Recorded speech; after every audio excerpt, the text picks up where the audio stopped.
Hello students. Now here we are studying about viruses, eukaryotic diversity, and today we are going to cover the topic that is animal viruses, and also we will be talking about cancer, how virus and cancer are related. So let's begin with our topic.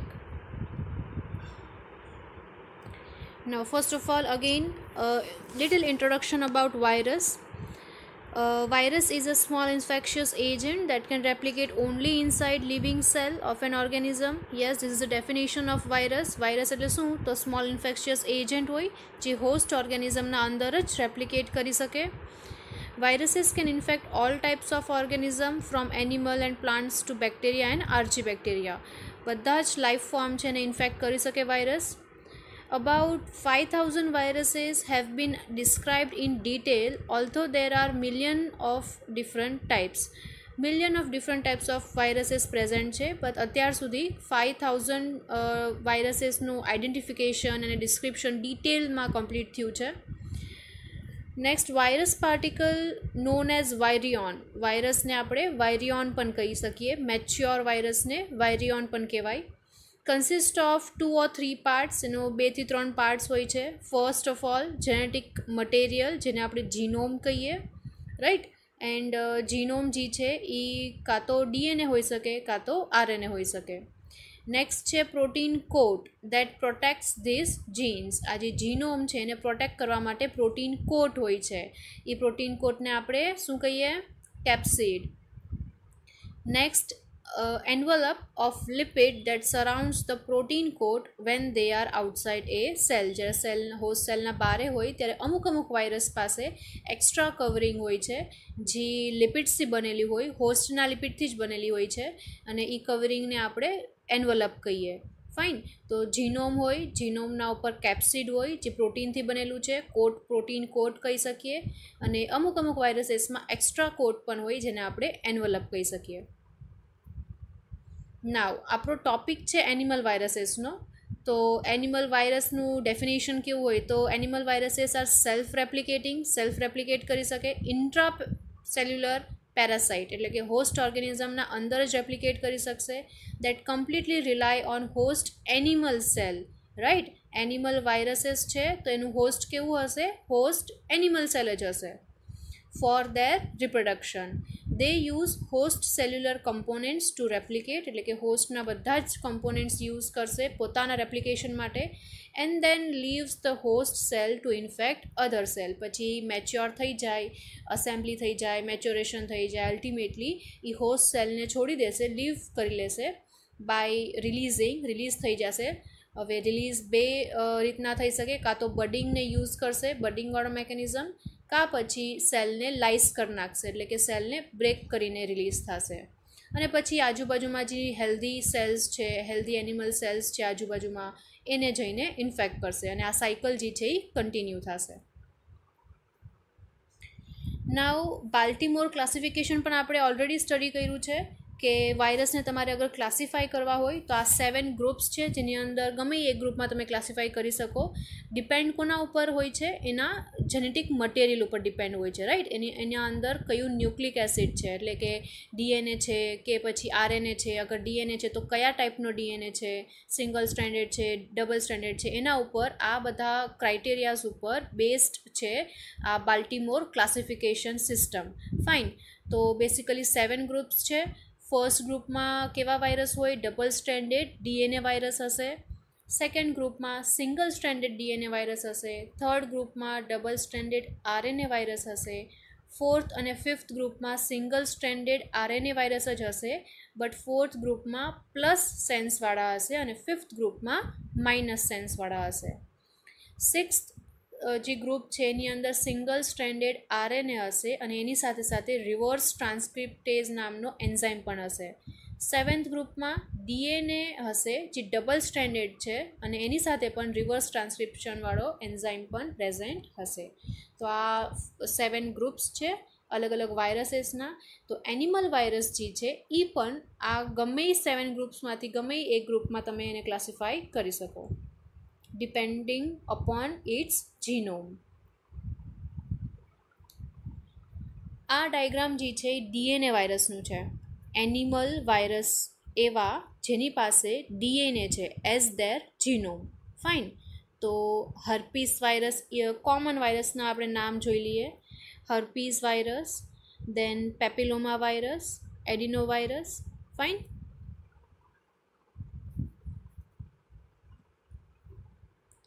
આ જે diagram છે એ છે animal વાયરસીસના જેની પાસે RNA as a genome છે, એટલે કે જેની પાસે આરએનએ છે, પોતાનો જીનોમ તરીકેનો આરએનએ છે. ફાઇન. તો એની અંદર જોઈ લઈએ. ફર્સ્ટ છે ડબલ સ્ટ્રેન્ડેડ આરએનએ માટે reovirus. Double stranded RNA માટે reovirus example. Then single stranded RNA માટે paramyxovirus. Then single stranded RNA plus strand માટે corona virus. Very common nowadays. Yes, corona virus જે છે એનું genome single stranded RNA છે અને that too with plus strand. Okay, એની જે strand છે સિંગલ સ્ટ્રેન્ડેડ આરએનએ જે છે એનો જીનોમ છે એ કયો છે, કેવો છે? પ્લસ સેન્સવાળો છે. હજી એક સિંગલ સ્ટ્રેન્ડેડ આરએનએ પ્લસ સેન્સમાં ટોગા વાયરસ પણ આવી શકે. These are common examples of viruses. Next topic છે રેપ્લિકેશન. તો એનિમલ વાયરસ જે છે એનું રેપ્લિકેશન કઈ રીતના થાય? તો એનિમલ વાયરસનું રેપ્લિકેશન પણ નોર્મલ વાયરસ જે બેસિક આપણે જોયું છે એના જેમ જ થશે. બસ અહીંયા એક એક્સ્ટ્રા સ્ટેપ કે એક ડિસ્ટિંગ્વિશિંગ સ્ટેપ હશે જેનું નામ છે અનકોટિંગ. યસ, અનકોટિંગ. ફાઇન. અનકોટિંગ શું કામે? કેમ કે જે એનિમલ વાયરસ હોય છે એની પાસે એક્સ્ટ્રા કવર હોય છે. મોસ્ટ ઓફ એનિમલ વાયરસ પાસે એક્સ્ટ્રા કવર હોય છે જેને આપણે એન્વલપ કહીએ. ઓકે, તો એ એન્વલપમાંથી નીકળવા માટેનો જે પ્રોસેસ છે એને આપણે અનકોટિંગ કહીએ. કોટ એટલે શું? તો કવર. અને અનકોટિંગ એટલે શું? તો એ કવરથી બહાર નીકળવું. ફાઇન. તો બધા સ્ટેપ જોઈ લઈએ again. First step same, attachment થશે. Animal virus animal host cell ઉપર એટેચ થશે. પેનિટ્રેશન એટલે કે એનિમલ વાયરસ જે છે એનો જીનોમ હોસ્ટ સેલની અંદર પેનિટ્રેટ કરશે, એન્ટર કરશે. નેક્સ્ટ અનકોટિંગ. તો આ પછી એવું પણ થઈ શકે કે જે એન્વલપ છે એન્વલપ સાથે આખો વાયરસ એનિમલ હોસ્ટ સેલના અંદર આવી જાય. પછી એકવાર અંદર આવી ગયા પછી એનિમલ વાયરસ પોતાનો જીનોમ બહાર કાઢે, એટલે કે અનકોટિંગવાળો પ્રોસેસ કરશે. અનકોટિંગ કરશે એટલે બહારનું કવર નીકળી જશે અને અંદરનો જે જીનોમ હતો એ હવે બહાર આવી જશે. પછી એ જીનોમ છે એનું રેપ્લિકેશન કરશે, પોતે મલ્ટિપલ કોપીઝ બનાવશે. જીનોમની મલ્ટિપલ કોપીઝ બનાવ્યા પછી શું થશે? એનું ટ્રાન્સક્રિપ્શન કરશે. ટ્રાન્સક્રિપ્શનમાં શું થાય? એમઆરએનએ બને. એમઆરએનએ બની જાય એના પછી ટ્રાન્સલેશન કરશે. ટ્રાન્સલેશનમાં શું થાય? યસ, પ્રોટીન્સ બનશે. રાઈટ. પ્રોટીન્સ જે બનશે એને યુઝ કરીને પોતે હેડ બનાવશે, નેક, ટેલ, જે પણ એના પાર્ટ્સ છે, એન્વલપ, કેપ્સિડ, આ બધા જ પાર્ટ્સ બનાવશે. નેક્સ્ટ સ્ટેપમાં શું કરે? એસેમ્બલી કરશે. એસેમ્બલી એટલે ગોઠવવું. રાઈટ. તો પોતાનું પેલા જીનોમ હશે એના ઉપર કેપ્સિડ કવર થઈ જશે, એના ઉપર એન્વલપ આવીને એક્સ્ટ્રા કવરિંગ પ્રોવાઈડ કરશે. આ બધું એસેમ્બલી થશે અને અલ્ટિમેટલી રિલીઝ થઈ જશે હોસ્ટ સેલમાંથી. During attachment and penetration the virus attaches itself to a host cell and injects its genetic material into it. Next, during uncoating, replication and assembly, the viral DNA or RNA incorporates itself into host cell's genetic material and induces it to replicate the viral genome. Uncoating process થાય પછી replication વાળો જે process છે એમાં શું કરે? તો વાયરસનો જે ડીએનએ છે કે પછી જીનોમ કહીએ આપણે અહીંયા, વાયરલ જીનોમ છે એ હોસ્ટની બધી વસ્તુ યુઝ કરીને પોતાનું રેપ્લિકેશન કરશે અને અલ્ટિમેટલી રિલીઝ થઈ જશે. એ પોઈન્ટ પણ વાંચી લઈએ.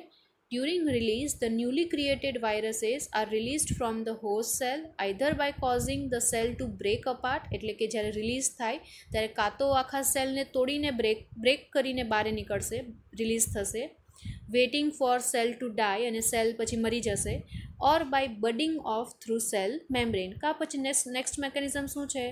તો બડિંગ યુઝ કરવો.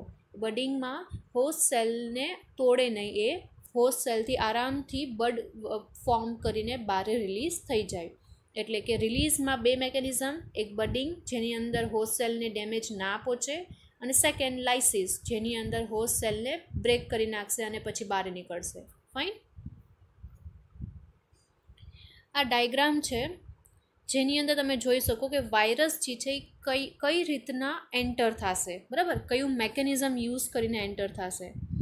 તો ફર્સ્ટ જે ડાયગ્રામ છે એ જોઈએ. અનએન્વલપ્ડ વાયરસ માટે આ ફર્સ્ટ લાઇન છે. અનએન્વલપ્ડ કે પછી નેકેડ વાયરસ કહી શકો. આવા વાયરસ પાસે એન્વલપ ના હોય, ખાલી જીનોમ હોય અને ઉપર એક પ્રોટીન કોટ હોય જેને આપણે કેપ્સિડ કહીએ. ઓકે, તો આવા જે વાયરસ છે એ હોસ્ટની સેલ મેમ્બ્રેન હશે, એના ઉપર અમુક રિસેપ્ટર હશે, ત્યાં શું થશે, બાઇન્ડ કરશે. એકવાર બાઇન્ડિંગ થઈ ગયું એટલે પછી એનો જે જીનોમ છે એ હોસ્ટ સેલના અંદર એન્ટર કરાવી દેશે અને કેપ્સિડવાળો જે પાર્ટ છે, કેપ્સિડનો જે પાર્ટ છે એ હોસ્ટના બહાર જ રહેશે. ઓકે, નેક્સ્ટ જે છે એ એન્વલપ્ડ વાયરસ માટે છે. નાવ આ પણ એન્વલપ્ડ વાયરસ માટે ડાયગ્રામ છે અને નીચેનો થર્ડ છે એ પણ એન્વલપ્ડ વાયરસ માટે જ ડાયગ્રામ છે. બટ કયા મેકેનિઝમને યુઝ કરીને જે વાયરસ છે એ એન્ટર થાય છે એ જોવાનું છે અહીંયા. ફાઇન. તો ફર્સ્ટ એન્વલપ્ડ વાયરસ છે એ હોસ્ટ સેલના ઉપર જે રિસેપ્ટર છે ત્યાં આવીને બાઇન્ડ કરે છે. બાઇન્ડ થયા પછી જે હોસ્ટની સેલ મેમ્બ્રેન છે એ થોડીક અંદરની તરફ મૂવ કરે છે. Yes, okay. હવે ફ્યુઝન થશે. ફ્યુઝનનો મતલબ શું થાય, મિક્સ થવું. વાયરસનું એન્વલપ અને હોસ્ટ સેલની મેમ્બ્રેન આ બે ફ્યુઝ થઈ જશે આ સ્ટેપમાં. ફાઇન. તમે જોઈ શકો કે આ જે છે એ સેલની મેમ્બ્રેન હતી અને આ જે છે એ વાયરસનું એન્વલપ હતું. બેય હવે ફ્યુઝ થઈ ગયું છે, એટલે કે મિક્સ થઈ ગયું છે. હવે જે એન્વલપના અંદર જે કેપ્સિડ હતું ને એ હવે સેલના અંદર આવી જશે.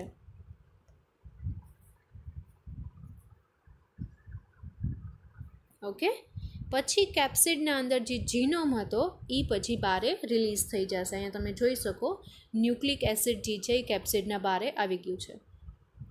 ફાઇન. ઇન શોર્ટ, એન્વલપ્ડ વાયરસ જે છે એ ફ્યુઝનવાળો જ્યારે મેકેનિઝમ યુઝ કરે ત્યારે વાયરસનું એન્વલપ અને હોસ્ટ સેલની મેમ્બ્રેન બે ફ્યુઝ થઈ જાય, એટલે કે બે મિક્સ થઈ જાય. અને એન્વલપ જે હતો વાયરસનો એની અંદર જે કેપ્સિડ હતું એ પછી જે વાયરસનો કેપ્સિડ હતું એન્વલપની અંદર એ હવે હોસ્ટ સેલની અંદર એન્ટર થઈ જશે. એકવાર હોસ્ટ સેલની અંદર કેપ્સિડ એન્ટર થઈ જાય એના પછી કેપ્સિડમાંથી જે જીનોમ હતો એ પણ બહારે આવી જશે. ઓકે, નાવ આપણે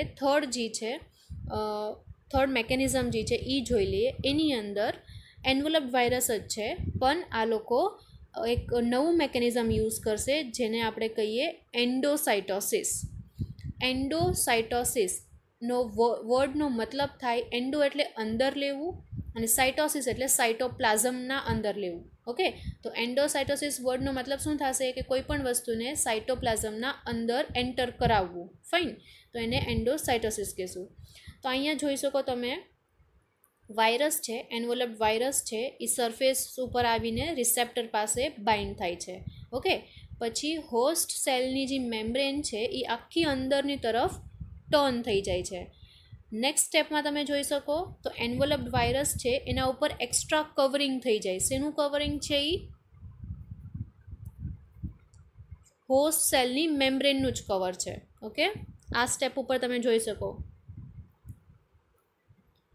આ વાયરસ છે, આ હોસ્ટની મેમ્બ્રેન છે અને નેક્સ્ટ સ્ટેપમાં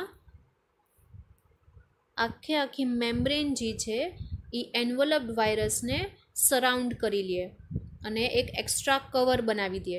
ઓલરેડી વાયરસનો જે જીનોમ છે એની પાસે પ્રોટીન કોટ હતો, પ્રોટીન કોટના ઉપર એક્સ્ટ્રા કવરિંગ પણ હતું, એટલે કે એન્વલપ પણ હતું.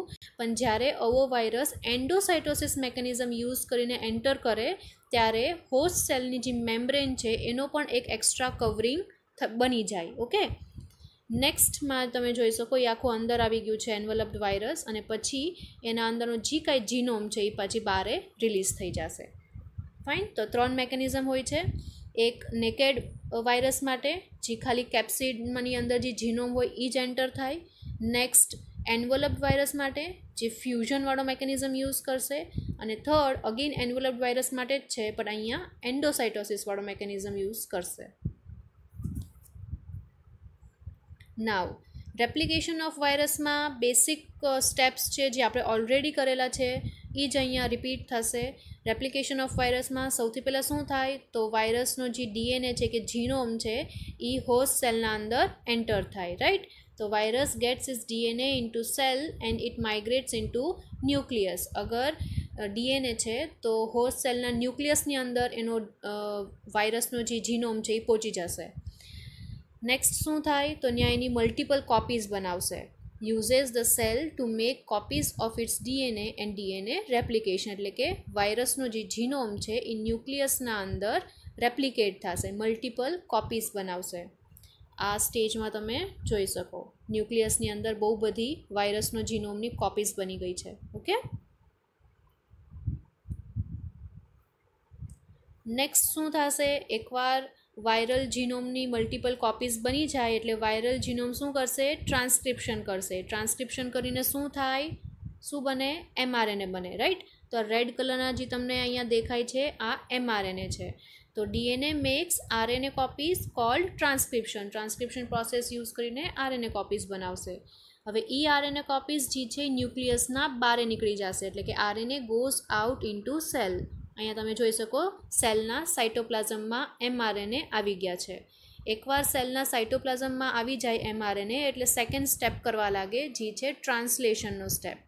RNA goes to ribosome to make protein કે પછી ન્યૂ વાયરસ ઇન ટ્રાન્સલેશન. ટ્રાન્સલેશનવાળો પ્રોસેસ યુઝ કરીને વાયરસ જે છે એની મલ્ટિપલ કોપીઝ બનાવવા માંડશે, એટલે પોતાના હેડ, નેક, ટેલવાળા જે કંઈ કમ્પોનન્ટ્સ હતા એ બધા બનાવવા લાગશે. એટલે અહીંયા તમે જોઈ શકો નેક્સ્ટ ડાયગ્રામમાં, જ્યાં સાઇટોપ્લાઝમમાં બહુ બધા નાના નાના વાયરસ જે છે એ ડેવલપ થઈ ગયા છે. ઓકે. અને અલ્ટિમેટલી જ્યારે આ આખી સાયકલ પૂરી થશે ત્યારે શું થશે, સેલ બ્રેક થઈ જશે, હોસ્ટ સેલ તૂટી જશે અને પછી જે વાયરસ બન્યા હતા, ન્યૂ વાયરસ જે બનેલા છે એ પછી બહાર રિલીઝ થઈ જશે. આ બેસિક કોન્સેપ્ટ છે વાયરસ મલ્ટિપ્લિકેશનનો. એનિમલ વાયરસમાં પણ આ જ સેમ ટુ સેમ જ થશે. નાવ નેક્સ્ટ ટોપિક છે સાઇટોપેથિક ઇફેક્ટ. આ ન્યૂ ટોપિક છે. એનિમલ વાયરસ ના ટોપિકમાં જ એક સબ ટોપિક આવે છે સાઇટોપેથિક ઇફેક્ટ. નાવ એ જોઈ લઈએ.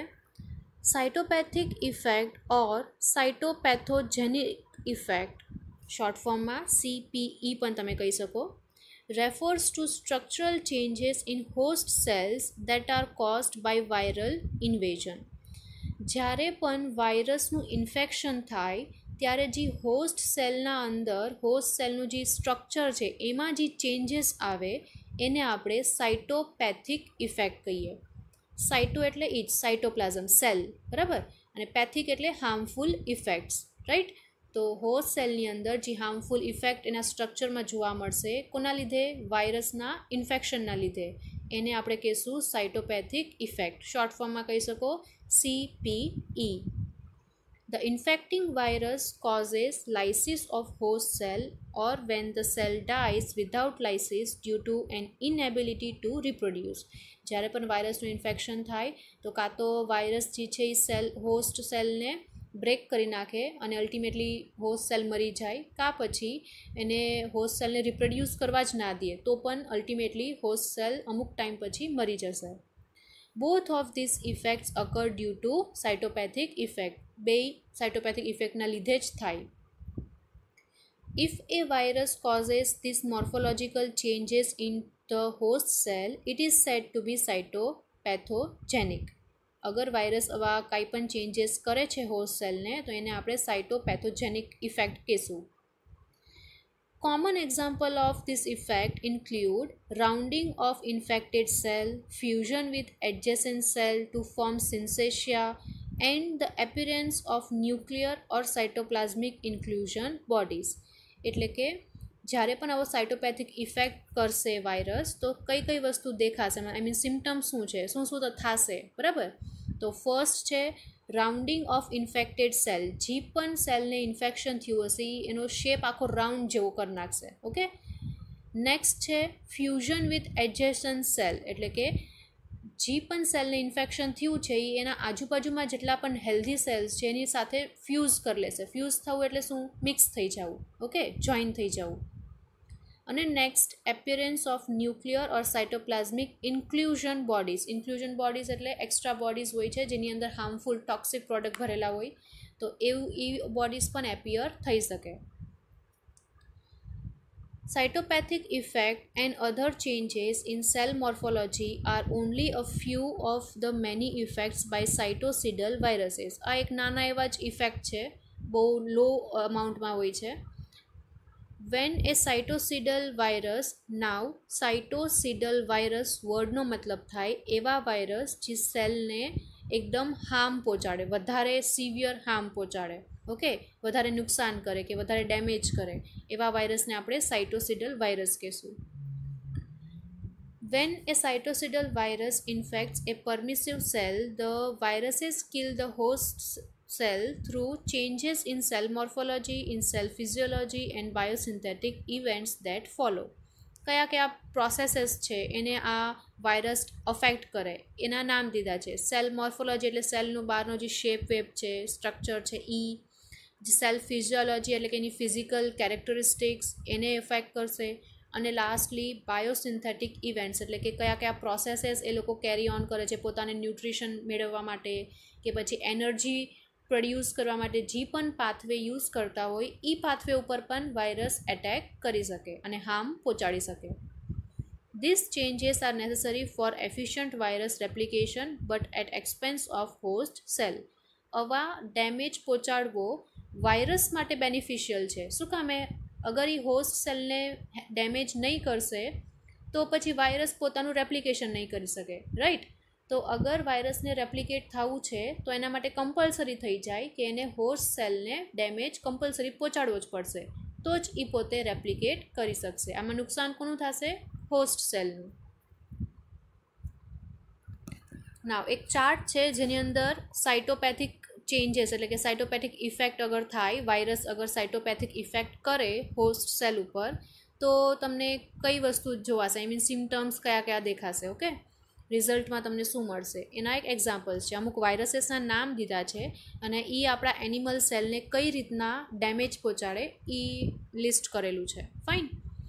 તો સ્મોલ પોક્સ વાયરસ છે એ શું કરશે? સેલ્સને રાઉન્ડ અપ કરી દેશે અને ઇન્ક્લુઝન બોડીઝ બનાવશે સાઇટોપ્લાઝમમાં. પછી હર્પીઝ સિમ્પ્લેક્સ વાયરસ છે તો એ શું કરશે? તો સેલ ફ્યુઝ ટુ ફોર્મ મલ્ટીન્યુક્લિએટેડ સિન્સેશિયા, એટલે કે જે ઇન્ફેક્ટ થયેલો સેલ છે એ આજુબાજુના જે હેલ્ધી સેલ્સ છે એની સાથે મિક્સ થઈ જશે અને સિન્સેશિયા બનાવશે. સિન્સેશિયા વર્ડનો મતલબ છે મલ્ટીન્યુક્લિએટેડ સેલ. હવે જો એક સેલ બીજા આજુબાજુના 4-5 સેલ સાથે મળી જાય, ફ્યુઝ થઈ જાય તો શું થશે?